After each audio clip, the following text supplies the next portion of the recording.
welcome to class. It's Project Management, MAN573, and I'm Dr. Greg Parsons, your professor for this class. Those of you who watch the introduction and overview should be prepared for the type of presentation that I do. The purpose is, of course, to give you some additional information beyond what's in the Blackboard class and what's on the syllabus to help you get through the class successfully. So today we're going to be talking about the requirements for week one, the assignments, what you're going to be turning in. So we'll go directly to that. Of course, I assume you've already looked at the announcements, any new announcements for the week. And so we're going to go to week one. And here we have three different things that you're going to be turning in. You're going to have your weekly discussion post. However, there's two topics that you'll be dealing with, and then you're going to be doing a part of the course project and then an online project management assessments. Let's take a look at the discussion first.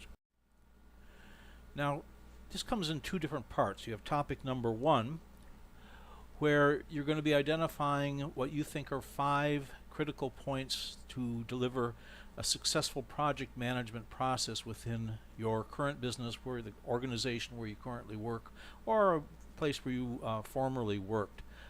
Try to identify which things are critical to support projects and perhaps give some examples of how projects were successfully or unsuccessfully introduced within the organization. And then for topic number 2, we're going to be looking at a real project that you're going to be working on throughout the class. And at this stage, we're going to be defining the project. Now, this is a part where students sometimes have difficulty because they may have worked on projects but didn't realize they were working on projects, or they may be in an organization that doesn't do very many projects and they've never been involved in a project. So if you happen to be fortunate and have worked in a construction company or work in a company that does things like develop computer systems for people, then you know what projects are all about. You work on a project basis, and this question will be fairly easy for you. If you don't have the opportunity to have worked on real-life business projects, then you're going to have to use a little bit of imagination, and you're going to have to come up with some things that you think might benefit your business or your organization. What types of projects, things that you would change or add to your organization that would meet the kind of strategic and tactical requirements that we like projects to have. Okay? So either you're going to have something in mind that you know, or you're going to be having to think about something that you say, well, this would be a good project for our business. Now I'll just work with that. Okay? It'll be better if you have something that you've actually been involved in, but I realize a lot of times students haven't been involved in projects, or at least didn't know they were a part of it, or wouldn't be able to answer the questions that we're going to be asking about it. Okay? So this is part of our discussion, and during our discussion for the week, we'll be talking about these issues of, what exactly the project is that you've identified. Is the project being supported within the organization? Does top management agree that this is a good project? How much is it going to cost to get it done? How will it fit into the overall strategic plans for the business? Okay, and this is going to go in your discussion post. However, this is not the last that you're going to see of these questions and these topics. So 2 topics. And the way you do an initial post, of course, is you write it up in Word. You don't write in the text editor of Blackboard. You write it in MS Word. You correct any spelling and grammar errors. Make sure it looks right. Everything is done as well as you can do it. Then you submit it to Safe Assign Draft. You review the report that comes back. If your percentage is over 20%, you write some more to bring it down. You then submit to Safe Assign Final, and then eventually you copy the Word document and paste it into the discussion text editor within Blackboard. Okay? You do not go directly into the text editor of Blackboard and start writing. You'll never get the type of results that you need, and I will certainly let you know that you're not doing it the right way. The next part of the weekly assignment is starting your course project. And again, this will look very familiar to what you wrote in the second part, the topic 2 part of your discussion. What you posted there should be a lot of what you're going to write into this paper. Okay, so here you're going to add some more peer-reviewed articles, some references that help you define your project. that adds some support, some academic support to why the definition that you're using is going to be effective. But basically you're answering the same questions in this paper. What is the project? Why is it important? What's the level of support? What kind of financial backing will it require? How does it fit into the strategic plan for the business? So before you start, let me just give you a quick rundown of what I think needs to go into a project definition. First of all, you're trying to describe the what. What is it? What's the project? You're building a new shopping center? Are you developing a new cell phone? Are you implementing a new accounting system? Are you moving your corporate offices from one state to another? What are you doing that's actually the project? And that may need to be explained in some detail. Then you want to address the why. Why is this project important to the organization? Why should you spend money, and why should you spend management's time doing this project? What is it going to add that you don't currently have? Also, you need to address who's going to be involved. Which departments and personnel will be involved in completing the project? Is this something that you can handle entirely in-house, or are you going to have to hire some contractors to come in from the outside? Okay, and that should be addressed to the extent you understand it. Now, you may not have all the final details at this stage, but in the beginning we're just trying to get our hands around what the project is, how big it is, who's going to be involved, so that we can begin to develop a plan for the project. Okay, so what, why, and who, and then in addition to that, how much? How much is this project going to absorb in terms of resources? What are resources? Well, obviously money is one resource. How much is it going to cost? How many people is it going to take? How much time are they going to be able to devote to this project versus the other things that they have to do? If it's a project that takes equipment, is the equipment available? So any kind of resources that would be necessary to complete the project should be laid out, so we understand how much is going to be involved. When? When is the time frame for this project? Is this something that can start right now or should start right now? If it does, when would it be complete? Anybody who would be reviewing this project definition would want to know, is this something that is immediate? You know, have we had an earthquake and now we've got to go in and patch things back together like they had in California wine country? Is this the follow-up to a natural disaster like a hurricane? Or is this something that we would like to do sometime in the future, but it's not extremely important right at this moment? What type of support does it have? And here we're kind of talking about top-level management. If the CEO and all the top senior executives are already in favor of the project and they're the ones who are pushing it, then for the most part it's going to happen, and you will probably get the kind of support and resources that you need.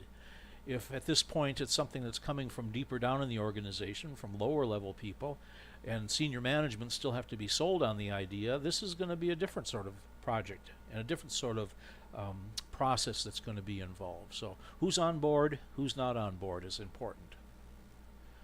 And last, who are the stakeholders? Now, obviously upper management is a stakeholder, but who else is going to be affected by this particular project? If we're talking about something like moving headquarters, well, everybody who works at the headquarters is going to be involved. Are those people going to move along with the corporation, or are they going to be left behind? Are you going to hire new people?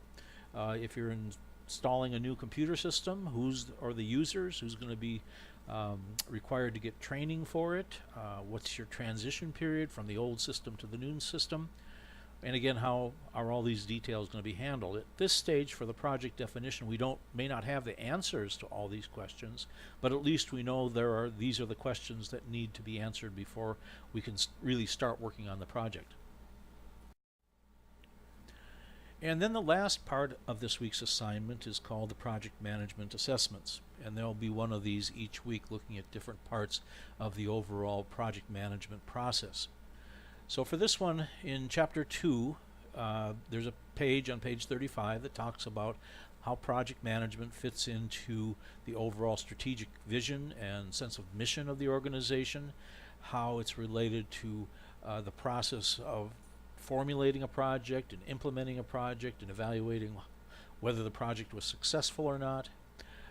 It also addresses cross-functional decisions, meaning many projects cross different parts of the organization, and if these different parts of the organization have to work together to complete the project, how is that going to happen? And then it also addresses did the project achieve the objectives that it set out to do. And you're to write a 2 or 3 page paper on that. And as I said, this is in the textbook. It's in chapter 2 on page 35, and on one page they identify all the specific items that this assignment talks about. So really you just need to use this particular page, read what each one of these items is, and then add some of your own information, and of course a couple of references, outside references wouldn't hurt. Alright, so what are the keys to success for week number 1? Well, you've gotten this far, so you found your way into the classroom, and you've started to use the assignment videos. So now it's up to you to manage your time. You need to determine for these 3 different assignments that you're going to be doing when those are going to be complete. You know, discussion post, the initial post has to be in by Wednesday, and the other parts of the assignment can be turned in as late as Sunday. However, in my opinion and in my experience, leaving everything until 11 o'clock Sunday night is not the best solution. I think you should kind of space things out, give yourself time to do a little bit of studying and research in the online library, and then also when you write something, when you write a paper or even a post, it takes time to review it and revise it until you get it so that it flows well and you get rid of the grammatical errors, and what you're turning in is the best you can possibly do. So manage your time. You will be reusing the things that you wrote about in the discussion post. I would assume you will be using the same project in the discussion post as you talk about then in your paper, and this will then feed through the rest of the class. So we're in stage 1 of your project for this class. Keep notes on it. You will reuse it over and over again. If you find outside references that you're going to be using, you're going to be quoting from or paraphrasing, be sure to keep those referenced because you're going to be using those again. The textbook is pretty good, but it's pretty long, and you will probably not have time to read each page in depth. What you need to do is be able to skim through it and find the pieces you need to do the work for this week. So for example, your assessments part, project assessments part of your assignment for this week requires reading page 35. That's what you need. So find the areas you need in the textbook, highlight them, put a paper clip on that page so you can find it again, and then it'll make it much easier to use the parts of the book that you need. Go back and read it when you have some free time, but to get the assignments done, you're going to have to be kind of focused on finding the information you need and working with that. And of course, finally, if you are confused about what to do, and this is entirely possible, you need to contact me. Okay? Sitting there by yourself and getting frustrated and getting more anxious because you're not sure what you're supposed to be doing wastes time and makes it more difficult for me to be able to help you. So use the Ask Questions portion of the classroom. Send me an email if Ask Questions doesn't work for you, or you can phone or text me. Generally the best way is to send an email so I understand what exactly the issue is, and then send me a text message or give me a phone call, leave a voicemail so that I know there's an email waiting for me, and then I'll go look at it and we'll try to deal with the problem. It may require me calling you back to explain in more detail what's going on, but again, through one of these methods we should be able to resolve the sorts of questions that you have, and I can keep you steered on course. The worst thing, of course, to happen is to get behind in this class because the work builds upon the previous week's work. So if you get behind in week 1, then it's going to be difficult for you to do week 2. If you don't catch up with week 2, then it's going to be very difficult to do week 3. So when I've seen students have problems with this class before, it's because they get behind in the beginning and then there's no way for them to kind of catch up. They've missed the introductory material that they need to do the subsequent material. So that's about it. I feel this should help you, and if you need more help, again, contact me. And until next week, goodbye and good luck.